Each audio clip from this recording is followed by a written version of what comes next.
अस्सलाम वालेकुम। करो जी शुरू। ये देखो जी, ये वकील साहब, ये देखें जी, इन्होंने कैमरा सेट किया, अल्हम्दुलिल्लाह बंद हो गई थी। ये देखो मियाँ साहब, आपकी सार ऊपर करें जी। हाँ नहीं जी, जो बर्दाश्त लगाने आता है माशाल्लाह सेहत माना है, वो हमारे से भी है। तो जो बर्दाश्त लगाते हैं ना वो स्मार्ट रहते हैं। जिंदगी को जिसने एंजॉय करना है वो फिर मेरी तरह रोज़ा रखे, सुबह भी आए तो शाम को भी आए। हाँ जी, ये देखो जी, हाँ माशाल्लाह ज़िंदगी को एंजॉय करोगे जी। अगर आप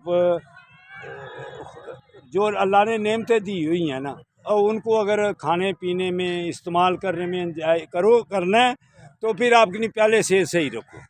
फिर इंशाअल्लाह ताला आप 100 साल के भी हो जाएंगे तो जवान, तंदुरुस्त और तवानार रहेंगे।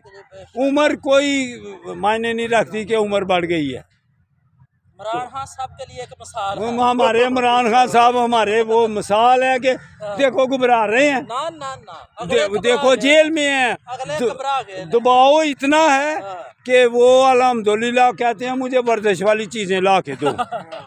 उनको कंफ्यूज कर देते हैं दूसरों को।